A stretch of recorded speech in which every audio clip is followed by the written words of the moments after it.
Internet अथवा कम्प्युटरले धोका दिएको खण्डमा पर्खिनुहोला। नत्र आशा छ हामी निरन्तर यसमा भाग लिन सक्नेछौँ हाम्रो समयभित्रै। पल एन्ड द क्रस, पल र क्रुसको कस्तो प्रकारको सम्बन्ध छ, सम्पर्क छ र पलले कसरी यसलाई हाम्रो सामनेमा प्रस्तुत गरेको छ, त्यो हामी छोटकरीमा हेर्ने प्रयास गर्नेछौँ। सबभन्दा पहिला त पावलले दमस्कसको यात्रामा येशू ख्रिस्टलाई भेट्नुभन्दा पहिला क्रुस सम्बन्धी कस्तो विचार थियो त्यो हामीले हेर्नुपर्ने हुन्छ। किनभनेदेखि पावल पनि कुनै एउटा धार्मिक, राजनैतिक, सामाजिक, शैक्षिक र आर्थिक पृष्ठभूमिबाट आएका एक विशिष्ट व्यक्तित्व थिए र उनले येशू ख्रिस्टलाई विश्वास गर्न अगाडि पनि आफ्नो जीवनमा बडो गजबले शिक्षा, सिद्धान्तहरू र आफ्नो मतलाई जाहेर गर्दै आएका थिए। त्यसकारण येशू ख्रिस्टलाई विश्वास गरिसकेपछिको उनको विचार र येशूलाई चिन्नुभन्दा अगाडिको विचारलाई पनि हामी उनका पत्रबाट हेर्ने प्रयास गर्नेछौँ। पहिलो कुरो गलाती 1:13 उहाँले यसरी भन्नुहुन्छ, यहुदी धर्ममा छँदा मेरो अघिको जीवनको विषयमा तिमीहरूले सुनेका छौ, कसरी मैले परमेश्वरको मण्डलीलाई भयानक रूपले सताएँ र त्यसलाई नाश गर्न खोजेँ। अब मण्डलीलाई नाश गर्ने व्यक्ति यसले अवश्य पनि येशू ख्रिस्टलाई कसरी क्रुसमा सिद्धाइएको थियो भन्ने कुरा बुझेको हुनुपर्छ। येशूलाई क्रुसमा झुन्ड्याउँदाखेरि सायद पौल यरुशलेममा नभएर सायद तार्ससतिर गएका पनि हुन सक्छन्, आफ्नो गाउँ समाजमा केही कामको लागि अथवा कुनै अरू ठाउँमा थिए होलान्। तर जब फर्केर आउँदाखेरि क्रुसमा झुन्ड्याइसकेपछि पनि येशूका चेलाहरूले यरुशलेममा निकै ठुलो उत्पात मचाएको देखेपछि तिनले सहन सकेनन् र त्यसै कारण जसरी ख्रिस्टलाई क्रुसमा नाश गरिएको थियो त्यति बेलाको धार्मिक र राजनैतिक शक्तिले, त्यसरी नै पावल पनि मण्डलीलाई नाश गर्न एकदमै जोस साथ अगाडि जाँदै थिए। त्यसपछि दोस्रो नम्बरमा दोस्रो कोरिन्थी 5:16 पनि उहाँले यसरी ख्रिस्टलाई विश्वास गर्न अगाडि उनको विचारलाई प्रस्तुत गर्नुहुन्छ। यसरी अब उपरान्त हामी कसैलाई मानिसको दृष्टिकोणले हेर्दैनौँ। हामीले ख्रिस्टलाई एक समय मानिसको दृष्टिकोणले हेरेका थियौँ, तर अब उपरान्त उहाँलाई त्यसरी हेर्ने छैनौँ। त्यहाँ पनि दोस्रो कोरिन्थी 5:17 येशू ख्रिस्टले दिएको सेवा, येशू ख्रिस्टले गरेको नयाँ सृष्टि र ख्रिस्ट येशूमा भएको जीवनको बारेमा बयान गर्दाखेरि पावलले भन्छ, एकपटक हामीले सबैले ख्रिस्टलाई मानवीय दृष्टिकोणले हेरेका थियौँ र त्यो मानिसको दृष्टिकोणमा येशू ख्रिस्ट एकदमै देशद्रोही, झुटा अगमवक्ता, व्यवस्थाको शत्रु, यहुदीहरूको शत्रु भएको कारण नै पावलले मण्डलीलाई समेत नाश गर्न खोजेको हामी देख्दछौँ। त्यसपछि अझै क्रुसको बारेमा उनको भनाइ कस्तो छ भन्ने कुरा गलाती 3:13ले यसरी भन्छ, हाम्रा निम्ति श्राप बनेर ख्रिस्टले हामीलाई व्यवस्थाको श्रापबाट मोल तिरेर छुटाउनु भयो, किनकि काठमा झुन्डिने हरेक श्रापित हुन्छ भन्ने लेखिएको छ। अब यो त पावलले ख्रिस्ट येशूले क्रुसमा गर्नुभएको उद्धारको कामलाई बयान गर्दा उल्लेख गरेको पद हो। तर ख्रिस्टलाई चिन्नु अगाडि पावलको मानसपटलमा यो छाप लागेको थियो कि येशू मसीही अथवा येशू नासरीले आफैलाई मसीही भनेर जुन दाबी गरेको छ त्यो हुनै सक्दैन। किनभनेदेखि मसीही जस्तो व्यक्ति कहिले पनि यसरी श्रापित हुँदैन।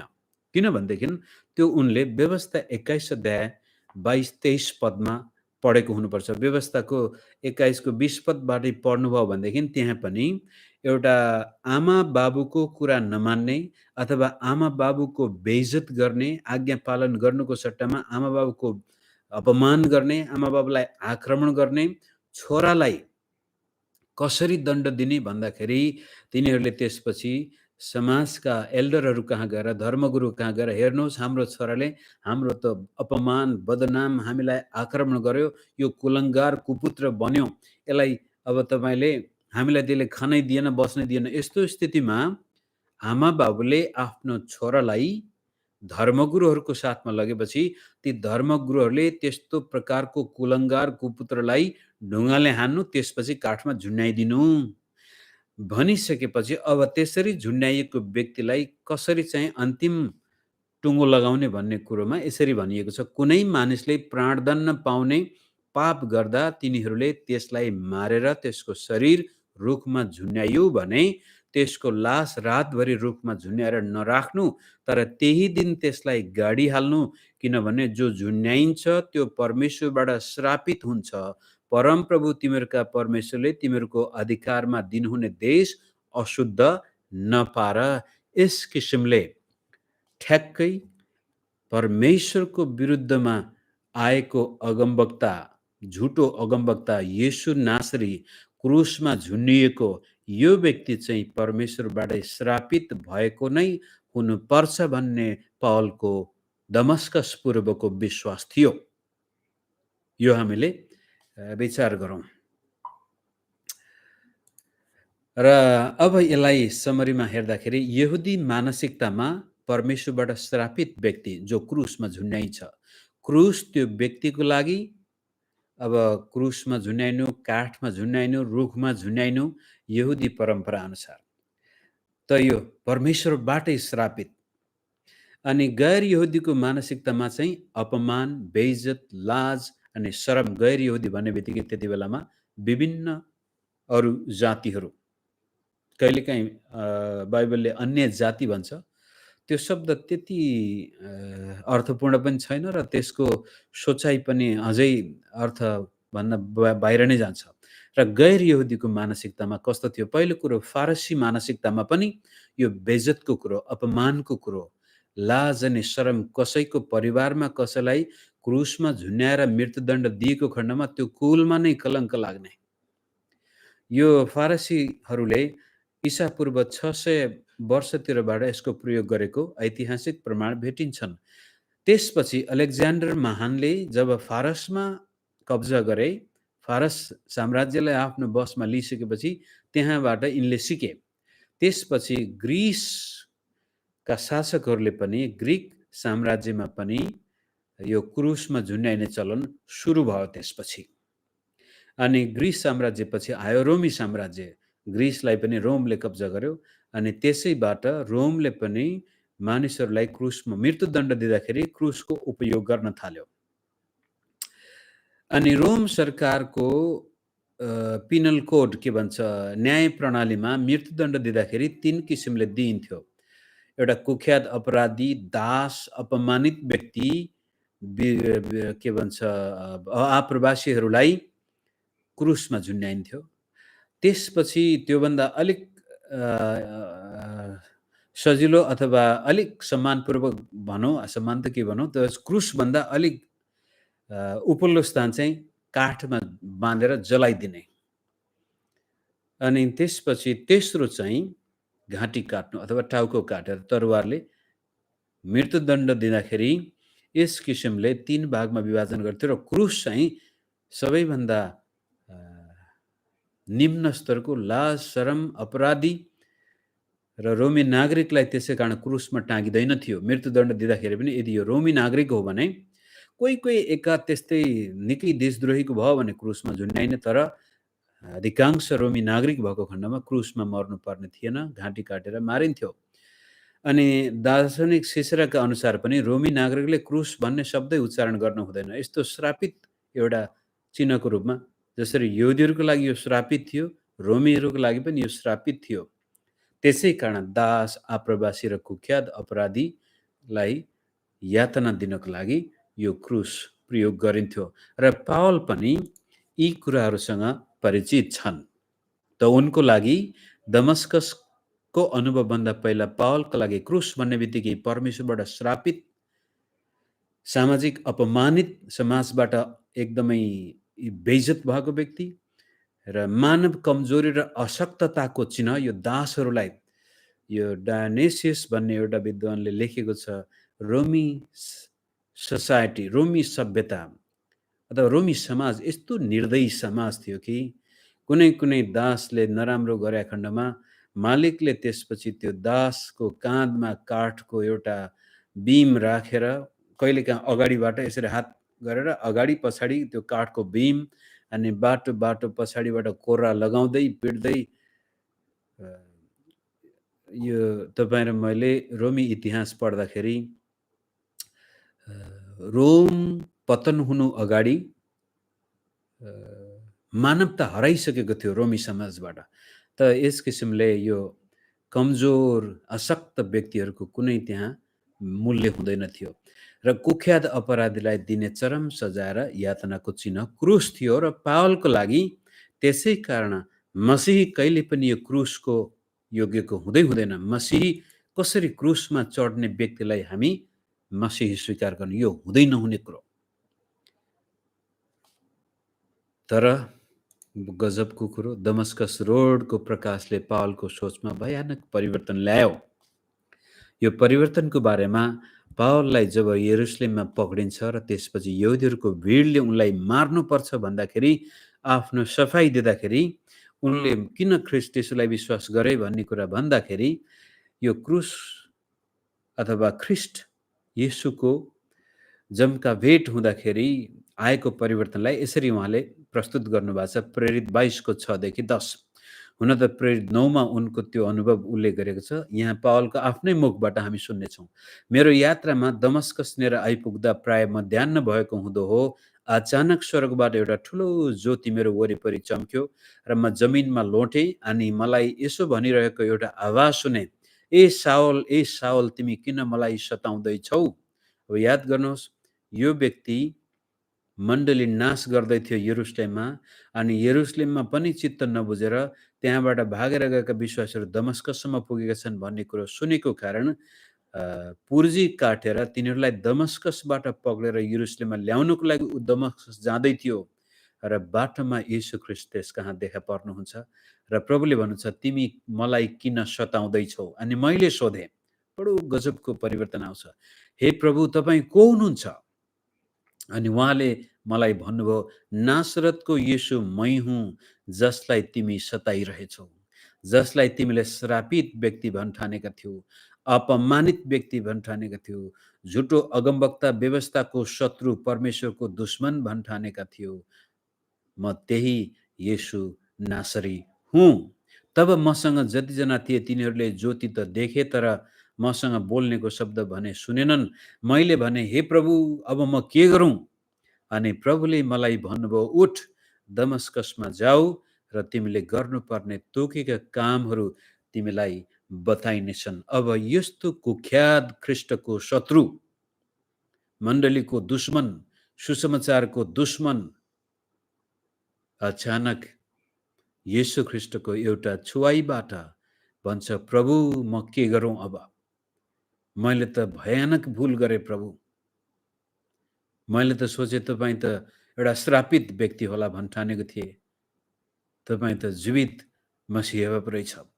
पावलको मानसपटलमा यस्तो भूकम्प गयो, उसको सारा धरातल नै चकनाचुर भयो, जसले गर्दाखेरि अब उपरान्त जुन क्रुसलाई उले श्राप र श्रापित व्यक्तिको लागि राखिएको र मानव कमजोरी असहायपनको चिन्हको रूपमा लिइरहेको थियो, अब त्यो क्रुस पावलको निम्ति गजबको शक्तिशाली एउटा चिन्ह बन्न गयो।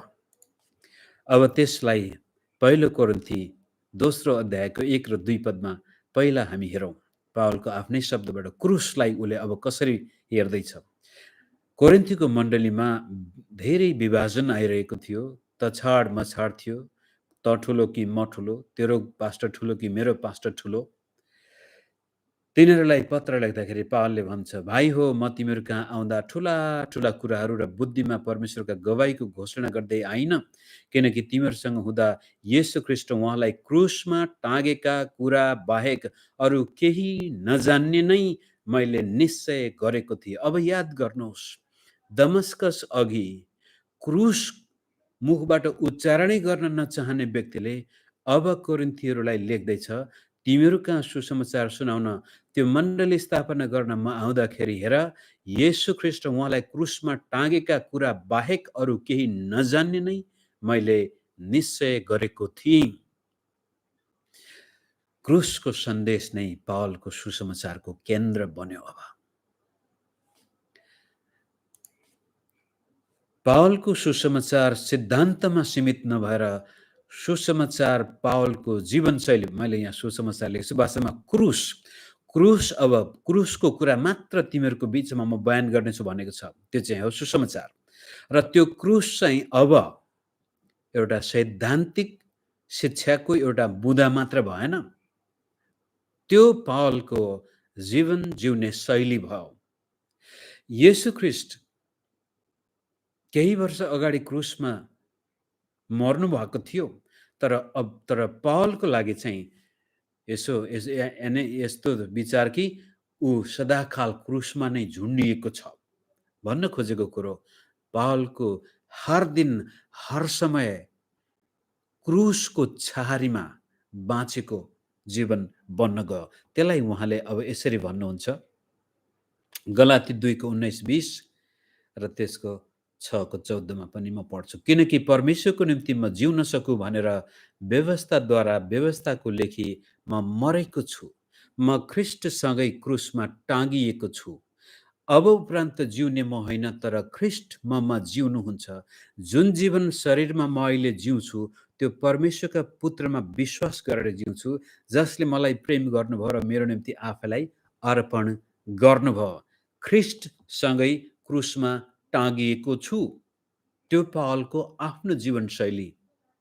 त्यसपछि 6:14 गलातीकै, हाम्रा प्रभु यीशु ख्रीष्टको क्रुस बाहेक अरू कुनै पनि कुरामाथि घमण्ड गर्ने कुरा मदेखि दूर होस्। अब याद गर्नुहोस्, यो व्यक्तिले एकपटक क्रुसलाई मुखबाट उच्चारण समेत गर्न चाहेको थिएन। रोमी विद्वान सिसेरा समेतले पनि भन्छ, एउटा असल रोमी नागरिकले क्रुसको उच्चारणै गर्न हुँदैन भने यहुदीहरूको लागि अझ बढी। अहिले चाहिँ उहाँले भन्दछ, क्रुस बाहेक, ख्रीष्टको क्रुसको बाहेक अरू घमण्ड गर्ने कुनै मदेखि दूर होस्, जसद्वारा म चाहिँ संसारको लेखी र संसार मेरो लेखी क्रुसमा झुन्याइएको छ। पावल मात्र क्रुसमा झुन्डिएको छैन, हेर्नुहोस्, संसार पनि क्रुसमा झुन्डिएको छ। बडो गजबले अब यो क्रुसलाई पावलले अर्थ दिँदैछन्। याद गर्नुहोस्, मत्ती, मर्कुस, लुका, यूहन्नामा पनि क्रुसको उल्लेख गरिएको छ, तर त्यहाँ प्रभु येशूले त्यो उल्लेख गर्नुभएको छ र 12 चेलाहरूले अझै त्यो क्रुसको गहिराईलाई बुझेको छैन। पावलले जब यो सुसमाचार प्रचार गर्न थाले, त्यसपछि पत्रुस, याकुब, यूहन्नाहरूले यो क्रुसको गहिराई बुझेका छन्। त पावल जस्तो व्यक्ति जो क्रुस उसको निम्ति एउटा श्रापित चिन्ह थियो, अहिले आएर जीवन जिउने एउटा गजबको शक्ति, सामर्थ्य, शिक्षा अथवा जीवनको केन्द्र नै भयो। क्रुसको चारैतिर पावलको शिक्षा र पावलको जीवन जिउने शैली घुमिरहेको देखिन्छ र संसार पनि क्रुसमा उसको लागि मर्यो, ऊ पनि क्रुसमा मर्यो संसारको लागि। अब कोही बाँचेको छ भने ख्रीष्ट येशू मात्रै उसमा हुनुहुन्छ। यो जीवित येशू, नासरतको येशू जो श्रापित व्यक्ति थियो एकपटक, अब नासरतको येशू जीवित प्रभु जो पावलको जीवनमा बाँचेको छ। जुन जीवन म जिउँछु अहिले शरीरमा, त्यो परमेश्वरका पुत्रमा विश्वास गरेर जिउँछु। म होइन जिउने, ख्रीष्ट ममा जिउनुहुन्छ। यो गजबको परिवर्तन पावलको जीवनमा आयो क्रुसको बारेमा। अब क्रुस पावलको लागि मात्र नभएर सम्पूर्ण चर्चको जीवनशैली हुनुपर्ने हो। अनि रोमीलाई हरेक पत्र के भन्छ, चर्चलाई पत्र लेख्दाखेरि मेरो जीवनशैली जसरी क्रुसमा आधारित छ, तिमीहरूको पनि यस्तै होस् भनेर रोमीलाई लेखेको पहिलो रोमी 6:5-7 अनि 11 पद हेरौँ। धेरै अरू ठाउँ छन्, त म सबै त्यो पद भ्याउन सक्दिनँ। यदि उहाँको मृत्युमा हामी उहाँसँग एउटै भएका छौँ भने उहाँको पुनरुत्थानमा पनि निश्चय नै हामी उहाँसँगै एक हुनेछौँ। हामी जान्दछौँ कि हाम्रो पुरानो मनुष्यत्व उहाँसँग क्रुसमा टाँगियो जसरी पावलले म आफै क्रुसमा टाँगिएको छु भनेको छ, अब त्यो तथ्यलाई सम्पूर्ण ख्रीष्ट येशूमा विश्वास गर्ने विश्वासीहरू पनि पुरानो जीवन ख्रीष्ट येशूसँगै क्रुसमा टाँग्यो ताकि हाम्रो पापमय शरीर नाश होस् र अब उसो हामी पापका कमारा नहौँ, किनभने जो मरेको छ त्यो पापबाट मुक्त भएको छ। 11 पद, त्यसै गरी तिमीहरूले पनि आफू आफूलाई पापको लेखी मरेका तर ख्रीष्ट येशूमा परमेश्वरको लागि जीवित भएका ठान्नु पर्दछ। अब पावलको लागि र चर्चका विश्वासीहरूको लागि क्रुस चाहिँ एउटा भूतकालको घटना मात्र नभएर क्रुस चाहिँ वर्तमान काल निरन्तर। यदि क्रुसमा हामी ख्रीष्टसँगै टाँगिएका हौँ भने अब ख्रीष्टसँगै बौरी पनि उठेका छौँ। अब यो क्रुस र पुनरुत्थान यो एउटै सिक्काका दुईटा पाटा हुनेछन्। अनि क्रुसमा हामी टाँगिएको कारण ख्रीष्टसँगै बौरी पनि उठेका छौँ, जीवित पनि भएका छौँ, मरेका छौँ, जीवित छौँ। अब याद गर्नुहोस्, बाइबल एउटा फुल अफ आइरोनी भन्ने शब्द, एउटा मरेका छौँ, जीवित छौँ। पापी मनुष्य त क्रुसमा टाँगिसकेको छ, तर अहिले पनि हामी त्यो पापसँग सङ्घर्ष गरिरहेछौँ। त दिनदिनै यो क्रुस बोक्नुपर्ने कुरो। यीशु प्रभुले भन्नुभयो, यदि कोही मेरो चेला हुन चाहन्छ भने त्यसले आफ्नो क्रुस उठाओस्, बोकोस् र मेरो पछि लागोस्। सायद त्यतिखेर चेलाहरूले अझै बुझेका थिएनन् यो क्रुस कसरी बोक्ने होला भन्ने कुराहरू। त पावलको जीवनशैली मात्र नभएर प्रत्येक विश्वासीको पनि जीवनशैली हुनुपर्नेछ। क्रुसबारे पावलमा यस्तो परिवर्तन कसरी आयो होला, त्यो पनि एउटा प्रश्न हामीले गर्नुपर्ने हुन्छ। कहाँबाट यस्तो परिवर्तन आयो त भन्दाखेरि पहिलो कुरो त दमस्कसको यीशुको प्रकाश। गलाती 1को 11-12मा उहाँले यसरी भन्नुहुन्छ, भाइ हो तिमीहरूले यो जान भन्ने म चाहन्छु कि मैले प्रचार गरेको सुसमाचार, अब सुसमाचार के हो त भन्दाखेरि क्रुसमा येशू ख्रीष्ट क्रुसमा टाँगिनु भएको कुरा बाहेक अरू मैले केही बोल्ने पनि चाहेन, सिक्न पनि चाहेन। क्रुसकै कुरामाथि म घमण्ड गर्छु अनि त्यही हो सुसमाचार। त मैले प्रचार गरेको सुसमाचार मानिसको सुसमाचार होइन, किनकि मैले यो कुनै मानिसबाट पाएको होइन, न मलाई यो सिकाइएको थियो, तर येशू ख्रीष्टको प्रकाशद्वारा मैले यो पाएको हुँ। सायद गलातीको पत्र पावलको पहिलो पत्रमा आउँछ र नयाँ नियममा क्रुसको बारेमा, सुसमाचारको बारेमा पावलले लेखेका पहिलो वाक्यांशहरूमा नै आउँछन्। त्यसै कारण मैले यो क्रुसको प्रकाश, क्रुसको सन्देश, यो क्रुस सम्बन्धी मेरो मगजमा आएको परिवर्तन चाहिँ मैले आफैले लक काटेर आएको होइन, मलाई ख्रीष्ट येशू स्वयंले यो प्रकाश दिनुभएको छ। अनि दमस्कसमा त्यस किसिमको जम्का भेट भएपछि यीशु प्रभुसँग पावल 3 वर्ष अरेबियाको अध्ययनमा पनि जानुभएको छ। अब यसको बारेमा बाइबलले स्पष्ट त भनेको छैन, तर उहाँ आफैले भन्नुहुन्छ, गलाती 1को 16-17 पढौँ, जब अन्य जातिहरूका बीचमा उहाँको प्रचार गर्नलाई आफ्ना पुत्र ममा प्रकट गराउन उहाँलाई खुसी लाग्यो। यो पक्कै पनि उहाँले दमस्कसको बाटोमा भएको अनुभव बताउँदै हुनुहुन्छ। तब मैले कुनै मानिससँग केही सल्लाह लिइन। अब दमस्कसमा जाँदाखेरि पनि हनन्या साधारण एउटा विश्वासी थिए। उनले धेरै कुराहरू सायद यरुशलेममा उनीहरू आएका थिए थिएनन् निश्चित थाहा छैन। खालि उनले पावलमाथि प्रार्थना गर्छन्, पावलको आँखाबाट ती पाप्राहरू निस्किन्छन्, पावल ज्योति पाउँछन्, पवित्र आत्माले भरिन्छन् र त्यसपछि बप्तिस्मा लिन्छन्। त्यसपछि उनी अरू कसैसँग सल्लाह नगरिकनै, किनभने दमस्कस जाँदाखेरि नै येशू प्रभुको प्रकाशले उनको मानसपटलमा आएको भुइँचालो उथुल पुथुल थियो। त्यो कुनै एउटा मानिसले त्यसलाई शान्त पार्न सक्ने अवस्था नभएको हुनाले 17 पदमा, न त मभन्दा अघि प्रेरित हुनेहरू कहाँ म यरुशलेममा गएँ। एउटा मानवीय हिसाबले गर्नुपर्ने काम त के थियो भने त्यस्तो किसिमले प्रभु देखा परेपछि अब त फर्केर मुख्य प्रेरितहरूलाई भेट्नु पर्ने नै हो। तर पावल चाहिँ यरुशलेम जानुको सट्टा उहाँले भन्छ, तर तुरन्तै म अरब देशमा गएँ र पछि दमस्कसमा फर्केर आएँ र त्यसपछि 3 वर्षपछि यरुशलेम गएको कुरो उहाँले उल्लेख गर्नुहुन्छ। त्यस किसिमले पावलले अरब देशमा, अराबियामा गएर के गर्नुभयो भन्ने कुरा हाम्रो अनुमानकै संसारमा सीमित छन्। तापनि पावल एउटा विशिष्ट विद्वान पनि हुनुहुन्थ्यो। उहाँ खालि तपस्या गर्नको लागि मात्र अरबमा जानु भएन। त्यति बेलामा यूहन्ना बप्तिस्मा दिने जस्ता व्यक्तिहरू यो उजाड स्थानमा यरुशलेमको पूर्वीय भूभागमा, आजको यर्दन देशमा, कतिपय सायद सिरियाको भूभागमा पनि यस्ता इसेन्सहरू, कुमरान कम्युनिटी जस्ता त्यो ईसा पूर्व 100 वर्षदेखि नै बस्दै आएका थिए। अनि त्यहाँ चाहिँ बाइबल विद्वानहरू र त्यसपछि बाइबललाई पाण्डुलिपिमा उतारेर त्यसलाई सुरक्षित राख्ने व्यक्तिहरू त्यहाँ थिए। हुनसक्छ पावलले त्यसपछि त्यहाँ गएर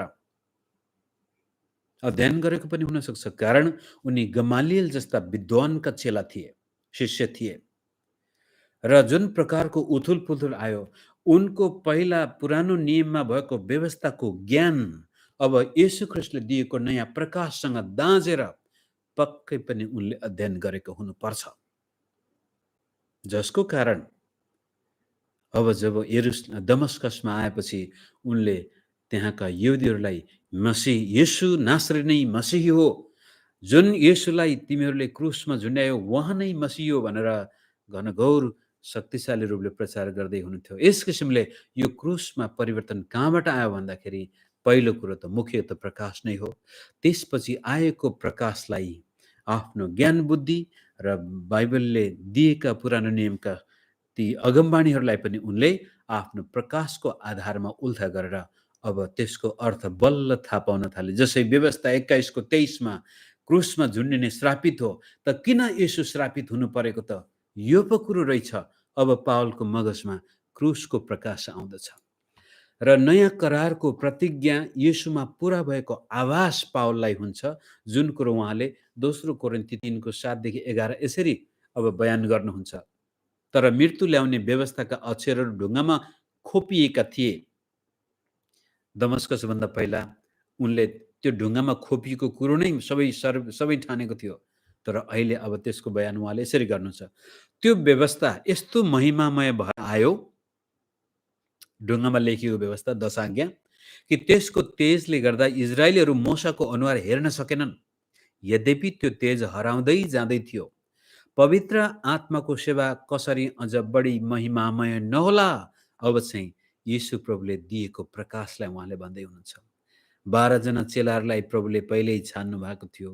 तिनीहरूलाई त प्रभुले शारीरिक रूपमा नै त्यो प्रकाश दिनुभएको थियो भने पावललाई दिएको प्रकाश पवित्र आत्माको सेवा भन्दै हुनुहुन्छ। 9 पद, किनभने दोषी ठहराउने व्यवस्था महिमामय थियो भने धर्मी ठहराउने सेवा ज्यादै बढी महिमामय हुन्छ। किनभने जो एकपल्ट महिमामय थियो, अहिले त्यसलाई उछिन्ने महिमाले गर्दा अब त्यो महिमा रहेन। किनकि जो बितेर गयो त्यो महिमा साथ आएको थियो भने स्थायी रहने चाहिँ अझ बढी महिमापूर्ण हुनुपर्छ भनेर अब नयाँ करार, पुरानो करार यस्तो किसिमको थियो भने अब नयाँ करारको महिमा अझ कति महान छ भन्ने कुरा पावलले व्यक्त गर्दाखेरि अब यो नयाँ करार कहाँबाट आयो त उनको मगजमा भन्दाखेरि अवश्य पनि उनले अगमवक्ताका किताब पढेका थिए र विशेष गरी यर्मिया र इजकियलले बडो स्पष्ट भाषामा परमेश्वरले अन्त्यको समयमा इजरायलको घरानासँग नयाँ करार बाँध्ने प्रतिज्ञा गर्नुभएको थियो। त्यो यर्मिया 31 को 31 देखि 34 सम्म हामी पढौँ। परमप्रभु भन्नुहुन्छ, ती दिन आउनेछन् जब इजरायलको घरानासँग र यहुदाको घरानासँग म एउटा नयाँ करार स्थापना गर्नेछु। तिनीहरूका पुर्खाहरूसँग मैले बाँधेको करार जस्तै यो हुने छैन। जब मैले तिनीहरूलाई हातमा समातेर मिश्र देशबाट डोर्याएर ल्याएको थिएँ, परमप्रभु भन्नुहुन्छ, तिनीहरूले मेरो करार भङ्ग गरे, यद्यपि म तिनीहरूका पिता थिएँ। परमप्रभु भन्नुहुन्छ, ती दिनपछि म इजरायलको घरानासँग यो करार बाँध्नेछु, तिनीहरूका मनमा मेरो व्यवस्था राखिदिनेछु। अब दोस्रो कोरिन्थी 3 मा पावलले भन्नुहुन्छ, यो हाम्रो हृदयमा लेखिने व्यवस्था पहिला ढुङ्गामा लेखिएको व्यवस्था थियो र तिनीहरूका हृदयमा त्यो लेखिदिनेछु र म तिनीहरूका परमेश्वर हुनेछु र तिनीहरू मेरा प्रजा हुनेछन्। परमप्रभुलाई चिन भनेर अब उसो कुनै मानिसले आफ्नो छिमेकीलाई वा आफ्ना दाजुभाइलाई सिकाउने छैन, किनकि सानादेखि लिएर ठुलासम्म तिनीहरू सबैले मलाई चिन्नेछन्। परमप्रभु भन्नुहुन्छ, किनकि तिनीहरूका अपराधहरू म क्षमा गर्नेछु र म तिनीहरूका पाप फेरि कहिल्यै सम्झने छैन। पौलका पत्रमा रोमी 5 मा 8 मा भने चाहिँ हामी पापी छँदै ख्रिस्ट हाम्रा निम्ति मर्नुभयो, किनभनेदेखि त्यो मृत्यु जो क्रुसमा उहाँले हाम्रो लागि मर्नुभयो त्यो नयाँ करार स्थापना गर्ने रगत थियो। कारण अब परमेश्वरले हाम्रा पाप सदाकालको लागि मेटाउनु भएको छ भन्ने कुरा पावलले यीशुको प्रकाश र आफ्नो व्यक्तिगत अध्ययनबाट यो थाहा पाउनुहुन्छ र यसरी लेख्नुहुन्छ पहिलो कोरिन्थीको 11 पदमा। यो प्रभुभोजको बारेमा कुरा गर्दाखेरि उहाँले भन्नुहुन्छ, किनकि प्रभुबाट मैले जे पाएँ अथवा यो सायद यीशु ख्रिस्टको प्रकाशबाटै सो तिमीहरूलाई सुम्पी पनि दिए। अर्थात् जुन रात उहाँ पक्राउ पर्नुभयो त्यो रात प्रभुले येशूले रोटी लिनुभयो र धन्यवाद दिनुभएपछि उहाँले त्यो भाँच्नुभयो र भन्नुभयो, यो तिमीहरूका निम्ति मेरो शरीर हो, यो मेरो सम्झनाको निम्ति गर। त्यसै गरी खाएपछि उहाँले कचौरा लिएर यसो भन्नुभयो, यो कचौरा मेरो रगतमा भएको नयाँ करार हो। पौल आफैले प्रभु येशूको वचन त्यहाँ कोट गर्दै हुनुहुन्छ र भन्दै हुनुहुन्छ, अब ख्रिस्ट येशूको मृत्यु चाहिँ परमेश्वरले प्रतिज्ञा गरेको नयाँ करारलाई छाप लगाउनको लागि, प्रमाणित गर्नको लागि बगाइएको रगत रहेछ। त नयाँ करारको बारेमा पौलले प्रकाशबाटै र त्यसपछि आफूले पहिला गरेको अध्ययनबाट क्रुसको परिभाषा दिनुहुन्छ। अब पौलको सुसमाचारको सारांश निचोडमा के छ भन्दाखेरि दुईटा कुरा छन्। पहिलो कोरिन्थी 15 को 1 देखि 11 सम्म पढ्नु भने अझै राम्रो छ, तर यहाँ म 3 र 4 पद मात्रै पढ्छु। किनभने मैले जे पाएँ, जसरी उहाँले पहिलो कोरिन्थी 11 मा प्रभुभोजको बारेमा पनि प्रभुबाट पाएँ भनेको छ, यहाँ पनि मैले जे पाएँ सायद यो प्रभुबाट प्रत्यक्ष आयो अथवा 12 प्रेरितहरूको सुसमाचार गर्ने शैलीबाट उनले त्यो सुने। जेसुकै भए पनि सुसमाचार पाउनु भएको छ, त्यसैलाई सबैभन्दा मुख्य विषयको रूपमा तिमीहरूलाई सुम्पिदिए। कोरिन्थीहरूलाई सुसमाचार कसरी प्रचार गरे भनेर 1 देखि 2 पदमा उहाँले भन्नुभएको छ। अर्थात् पवित्र धर्मशास्त्र अनुसार ख्रिस्ट हाम्रा पापको निम्ति मर्नुभयो। यसैया 53 अध्याय त्यहाँ कोट गर्नुभएको छ। ख्रिस्ट हाम्रा पापको निम्ति मर्नुभयो। अब यो फरिसी जसले पुरानो नियम गजबले अध्ययन गरेको थियो, येशयाको पुस्तकमा त्यो सफरिङ सर्भेन्ट, आउनेवाला मसीही, आउनेवाला इजरायलको एउटा यस्तो सेवक छ जसले दुःख कष्टमा पनि परमेश्वरको महिमा गर्नेछ र त्यो गर्ने त मसीही पो रहेछ। अब क्रुस त श्राप नभएर इजरायलीको श्राप उठाउने माध्यम पो रहेछ। त्यसकारण ख्रिस्ट हाम्रा पापको निम्ति मर्नुभयो, गाडिनुभयो र धर्मशास्त्र अनुसार तेस्रो दिनमा उहाँ पुनर्जीवित पारिनुभयो। त आज हाम्रो मुख्य विषय चाहिँ पावल एन्ड द क्रस र क्रुसको बारेमा पावलले लेखेका कुराहरू हामी हेर्दै जानेछौँ। पापको शक्ति अहङ्कारमा थियो भने पापको अन्त्य अपमानको चिन्हद्वारा भयो भन्ने कुरा पनि पावलले निश्चित रूपले बुझ्दै हुनुहुन्छ। अब उत्पत्ति 3 को 4 पढौँ। सर्पले 4 देखि पढौँ। सर्पले स्त्रीलाई भन्यो, तिमीहरू मर्दैनौ, किनकि परमेश्वर जान्नुहुन्छ कि जुन दिन तिमीहरू त्यो खान्छौ त्यही दिन तिमीहरूका आँखा खोल्नेछन् र असल र खराबको ज्ञान पाएर तिमीहरू परमेश्वर जस्तै हुनेछौ। जब स्त्रीले त्यस रुखको फल खानलाई असल र हेर्नमा रहर लाग्दो र बुद्धि पाउनलाई त्यस रुखको चाह गर्नुपर्ने रहेछ भनी देखिन्। अनि त्यो विषय मैले बुझेकै छौँ कि कसरी पहिलो मानिसले पाप गर्दाखेरि पनि मानव अहङ्कार, यूहन्नाले त्यसलाई गर्दाखेरि आँखाको अभिलाषा, शरीरको अभिलाषा र जीवनको सेखी भनेर बयान गरेको छ। अहङ्कार, जसरी शैतानको पतन पनि अहङ्कार, परमेश्वर बन्न चाह्यो, त्यस्तै किसिमले मानिसको पतन, मानिसमा पापको सुरुवात पनि त्यही अहङ्कारबाट सुरु हुन्छ, परमेश्वर जस्तै बन्न चाहनु। असल र ज्ञान सर्वज्ञानी बन्न चाहनु नै पापको सुरुवात थियो। तर पहिलो कोरिन्थी 1 को 17 र 18 मा त्यसै कुरोलाई अब येशू ख्रीष्टले कसरी परिवर्तन गर्नुभयो त? त्यो पापको अन्त्य कसरी भयो त भन्दाखेरि, किनभने बप्तिस्मा दिन होइन, तर सुसमाचार प्रचार गर्न ख्रीष्टले मलाई पठाउनु भएको हो। कोरिन्थीका विश्वासीहरूमा आएको विभाजनलाई सम्बोधन गर्दाखेरि पावलले सुसमाचार यसरी प्रस्तुत गर्नुहुन्छ: सांसारिक बुद्धिको कुरामा होइन, नत्र त ख्रीष्टको क्रुसको शक्ति व्यर्थ हुनेछ।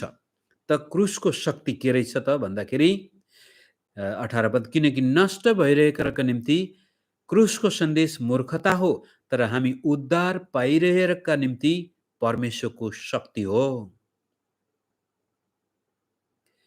अहङ्कारको कारण रुख, असल र खराबको रुखको फल खान गयो मानिस, तर ख्रीष्ट आज त्यसै क्रुसमा अथवा त्यसै रुखमा मर्नुभयो, जसको कारण त्यो पापी मानिसलाई मुक्ति दिनुभयो।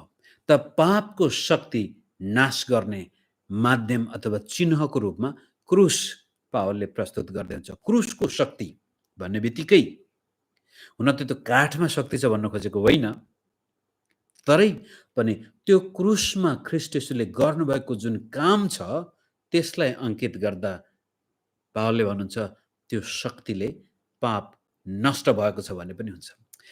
धेरै वर्ष पहिला साउथ अफ्रिकन विद्वान, मुसलमान विद्वान अहमद दिदाले जोस मैकडोवेल भन्ने अर्का विद्वान, क्रिस्चियन विद्वानसँग वाद विवाद गर्दै हुनुहुन्थ्यो। अनि त्यसपछि उनले यो मुसलमानहरू प्राय वाद विवादमा तर्क भन्दा पनि खिल्ली बढी उडाउँछन् क्रिस्चियनहरूको। तपाईँ मैले देख्यो भने हाँस्ने, ठट्टा गर्ने, खिल्ली उडाउने, अपमान गर्ने बढी हुन्छ। मुसलमानहरूको एउटा शैली नै त्यो छ। अनि त्यसपछि क्रुसको बारेमा बयान गरिसकेपछि दिदाले भन्नुभयो, मैकडोवेल तिमी कति मूर्ख, तिमी कति बेवकुफ, संसारमा तिमी भन्छौ 2 अरब क्रिस्चियन छन्, अनि एउटा काठको ठुटोले यो 2 अरब मान्छेलाई धान्न सक्छ? अनि मैकडोवेलको पालो थियो, मिस्टर दिदाद, मूर्ख त वास्तवमा म होइन तिमी हो, जसले सोध्छ कि एउटा काठको ठुटोले 2 अरब मान्छेलाई धान्न सक्छ भनेर विचार गर्न सक्छ।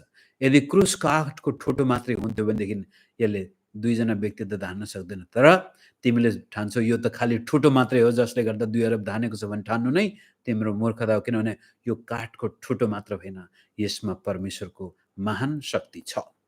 त्यही कुरो पावलले भन्दैछ, जुन रुखको फल खाएर मानिस परमेश्वर बन्न चाहन्थ्यो, अहङ्कार अहिले मानव कमजोरीको चिन्ह, अपमानको चिन्ह, बेइज्जतीको चिन्ह क्रुसलाई प्रभुले अपनाउनु भयो र त्यसैबाट मानिसलाई उसका पापबाट मुक्ति दिनुभयो। क्रुसमा परमेश्वरको बुद्धि र शक्ति त्यसकारण प्रकट भएको छ, तर मानिसको लागि क्रुस मूर्खता र अपमानको चिन्ह भएको छ। पहिलो कोरिन्थीमै हामी पढ्दै जाउँ, 1 अध्यायको 20-25 21बाट, संसारले आफ्नै बुद्धिद्वारा परमेश्वरलाई चिन्न नसकेको हुनाले उहाँको बुद्धि अनुसार, अब याद गर्नुहोस्, सुरुमा पाप गर्दाखेरि शैतानले के भनेको छ? तिमी बुद्धिमान हुनेछौ, परमेश्वर जस्तै हुनेछौ, सर्वज्ञानी हुनेछौ। तर संसारले परमेश्वरलाई उसको सर्वज्ञानबाट चिन्न सकेन।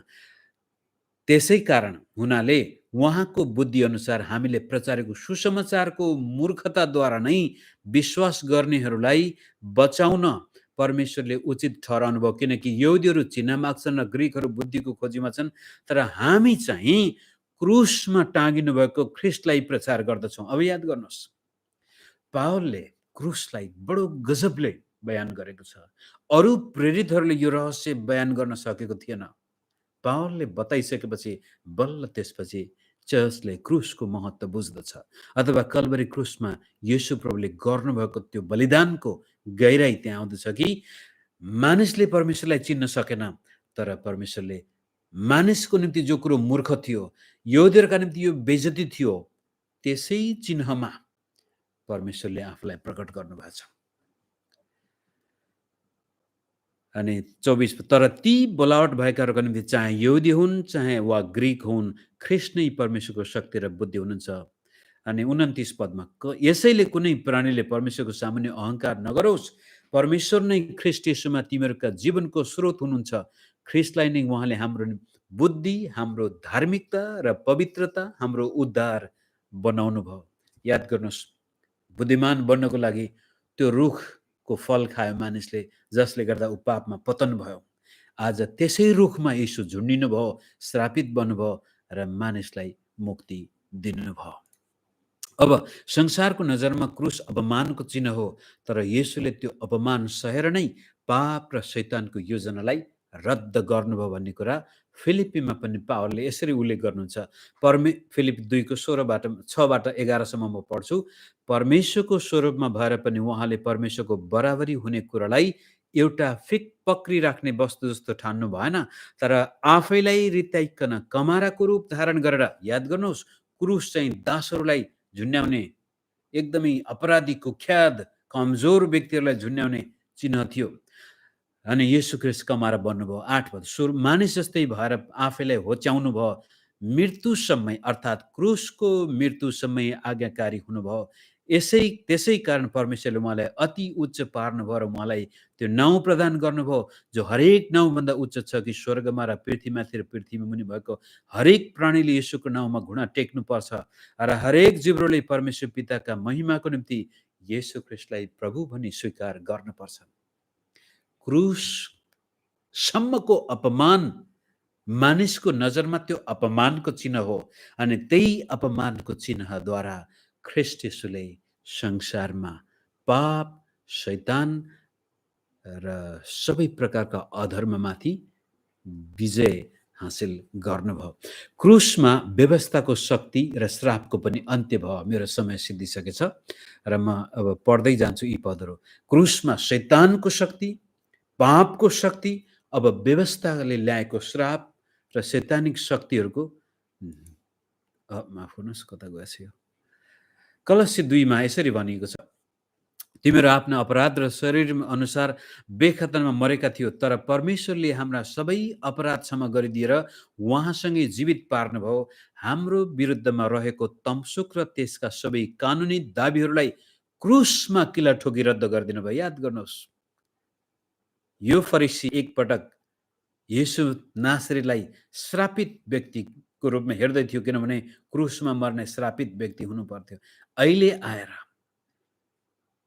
व्यवस्थाले जति पनि दोषपत्र लागेको थियो मानिसलाई, त्यो तमसुक क्रुसमा किला ठोकेर रद्द गरिदिनु भयो। त्यति मात्र होइन, शैतानिक शक्तिहरू 15 पदमा उहाँले प्रधानताहरू र शक्तिहरूलाई निशस्त्र पारी ती सबैमाथि क्रुसमा विजय प्राप्त गर्नुभयो र तिनलाई खुलमखुला तमासा बनाइदिनु भयो। पुनरुत्थानको कुरो पनि त्यहाँ उल्लेख गरिएको छ कि शैतानिक शक्ति, सबै प्रकारका मानव दुष्टताहरू र व्यवस्थाले लागेका दोषहरू पनि क्रुसमा सिद्धिए, टुङ्गिए। गलाती 3मा अब श्रापको बारेमा फेरि त्यो कुरो आउँछ।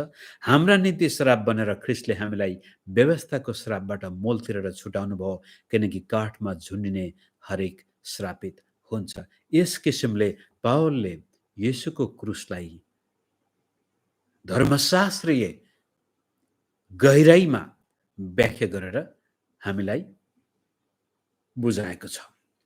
क्रुसमा पापले ल्याएको मानव दुश्मनीको पनि अन्त्य भएको भन्ने कुरा एफिसीमा उहाँले यसरी, सारा मानवमा एकताको कुरो। हिजो आज आसाममा, मिजोराममा, मेघालयमा, यी विभिन्न नर्थ इस्टर्न स्टेटहरूमा एक किसिमको तनाव छ, जातीय तनाव फेरि देखिएको छ। अब हाम्रै नेपाल देशकै कुरा गर्नुहोस्, जातीयताको द्वन्द्व अझै पनि त्यहाँ छ। विश्वका विभिन्न ठाउँमा यो देखा पर्दैछ। यो मानव रोग नै हो, पापले ल्याएको परिणाम हो, अनि यसको पनि क्रुसले अन्त्य गरेको कुरो पावलले यसरी भन्नुहुन्छ। एफिसी 2को 14बाट पढ्छु म, किनकि उहाँ नै हाम्रो शान्ति हुनुहुन्छ। उहाँले हामी दुवैलाई, यो चाहिँ यहुदी र गैर यहुदी, एउटै बनाउनु भएको छ र विभाजन ल्याउने शत्रुताको पर्खाल भत्काइदिनु भएको छ र उहाँले व्यवस्थालाई त्यसका आज्ञाहरू र धार्मिक विधानहरू समेत आफ्नै शरीरमा खारेज गर्नुभएको छ कि यी दुईका सट्टामा उहाँले आफैमा एउटा नयाँ मानिस सृष्टि गरून् र यसरी शान्ति स्थापना होस्। अनि उहाँले क्रुसद्वारा हामी दुवैलाई एउटै शरीरमा परमेश्वरसँग मेल गराएर शत्रुतालाई शेष पार्नु भएको छ। त कल्वरी क्रुसको अर्थ पावलले भन्नुहुन्छ कि यसले परमेश्वरसँग मात्र मिलाप होइन, मानिससँग पनि मिलाप गरेको छ। जसै क्रुसको आकार नै यस्तो किसिमको छ। यो भर्टिकल परमेश्वर र मानिस बीचको सम्बन्ध देखाउँछ भने र होरिजेन्टलले मानिस बीचको सम्बन्ध। समय गइसक्यो। जब मैले पहिलोपटक सुसमाचारको पत्रिका पढेँ, पुस्तक पढेँ, यीशु प्रभुप्रति म साह्रै आकर्षित भएको थिएँ। त्यसपछि त्यसको केही महिनापछि यो विश्वासीहरू भएको ठाउँमा आएँ।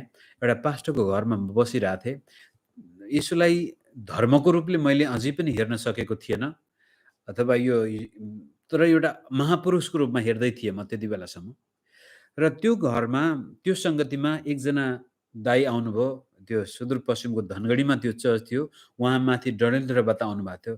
उनको नाम चाहिँ के पो थियो, उहाँ कैनी दाइ भन्थ्यो।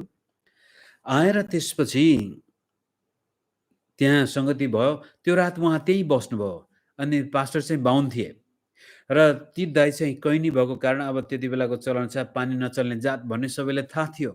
तर म भर्खरै अब त्यस्तो समाजबाट बाहिर निस्केर आएको थिएँ र ती दाइ त्यो बाहुनको परिवार भए पनि पास्टर थिए। त्यहाँ खानपिन भयो, एउटै भान्सामा खायो। त्यहाँ कोही त्यो जातभातको छुवाछुतको कुनै प्रकारको त्यहाँ भावनै देखेन। म अचम्म लाग्यो, ए बाबा, यहाँ त साँच्चै यसमा केही सत्य छ कि क्या हो? आफू पनि हुन त मार्क्सिस्ट विचारबाट आएको कारण त्यता धेरै प्रश्नहरू मगजमा थिए। तर पहिलोपटक ख्रिस्टियनहरू बीचमा त्यो छुवाछुतको कुनै प्रकारको लसपस नभएको देख्दाखेरि अचम्म लागेको थियो। यहाँ चाहिँ के न के सत्य छ। यहाँ चाहिँ मैले अध्ययन गर्नुपर्छ। यिनीहरूले के न के कुरो गर्दैछन्। त्यो प्रभाव मलाई पहिलो परेको थियो।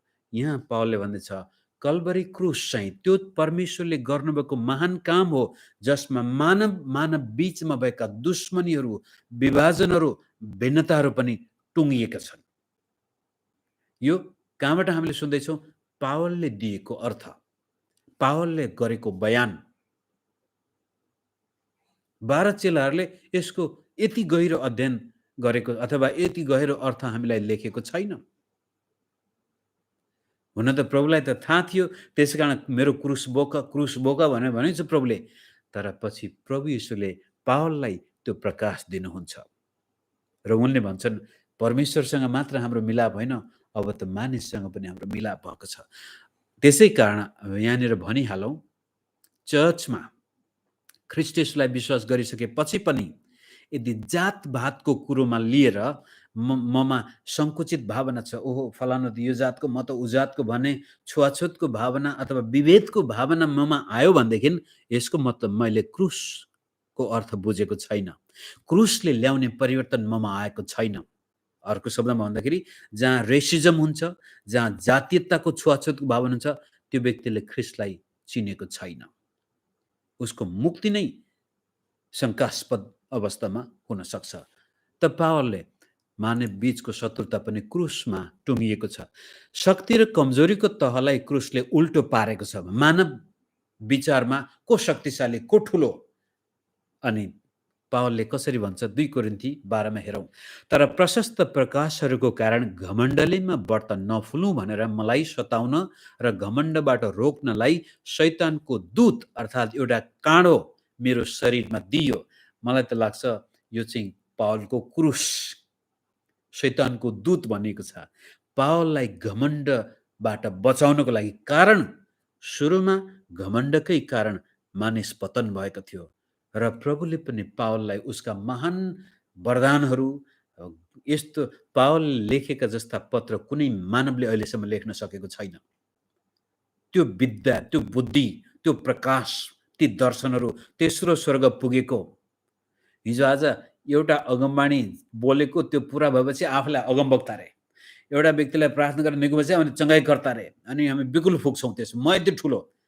पावलले भन्दैछ ममा परमेश्वरको उदेकको काम भएका थिए, त्यसै कारण प्रभुले मलाई यो काँडो पनि दिनुभएको छ, यो क्रुस।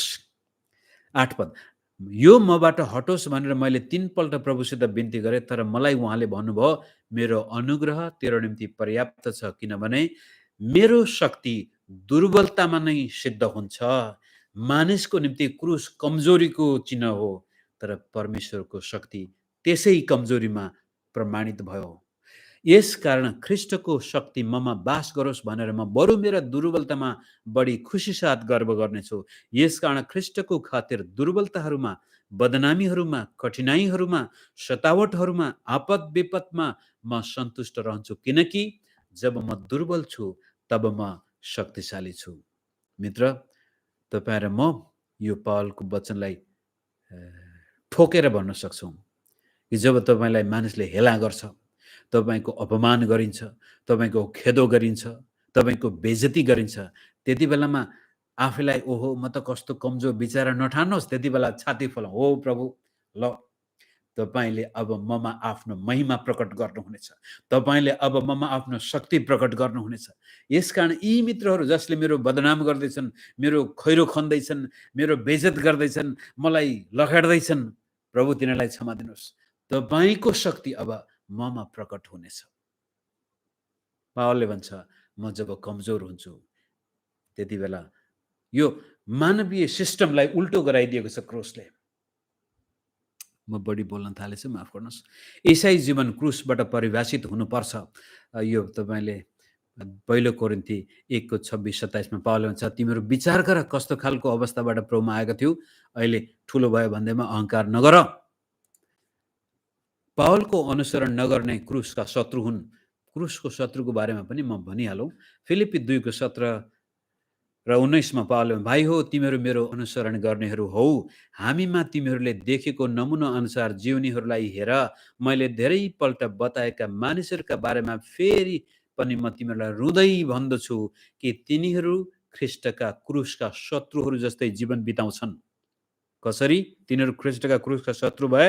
19 पद, विनाश तिनीहरूको अन्त्य हो, पेट तिनीहरूको ईश्वर हो। अब पेटको लागि सेवा गर्ने, पेटको लागि पास्टर प्रचारक जेसुकै हामी गर्दैछौँ भने यो क्रुसको शत्रु हो। तिनीहरू आफ्ना शर्ममा गौरव गर्दछन् र तिनीहरूको मन सांसारिक कुरामा लागि रहन्छ।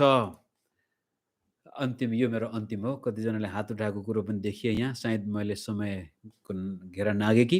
पावल र क्रुसको सारांशमा हेर्दाखेरि क्रुसको सन्देश नै पावलको सुसमाचारको केन्द्र बन्यो। क्रुस पावलको जीवनशैली बन्यो, नयाँ करार र सुसमाचारको केन्द्र बन्यो, पापको शक्ति र मानव अहंकारको अन्त्यको चिन्ह बन्यो, परमेश्वरको शक्ति र बुद्धिको चिन्ह बन्यो, व्यवस्थाको श्राप र शैतानिक शक्तिको अन्त्य पनि यसैले गर्यो, मानव दुश्मनीको अन्त्य पनि क्रुसमा नै टुङ्गियो, शक्ति र कमजोरीको तहलाई उल्टो पारेर आज जो कमजोर छ परमेश्वरको नजरमा बलवान बन्न गयो। क्रुसबाट नै ईसाई विश्वासी र सेवकको जीवनशैली परिभाषित हुनुपर्छ। यति भन्दै आजको क्लास म यही राख्छु। हुन्छ, धन्यवाद जयमसी।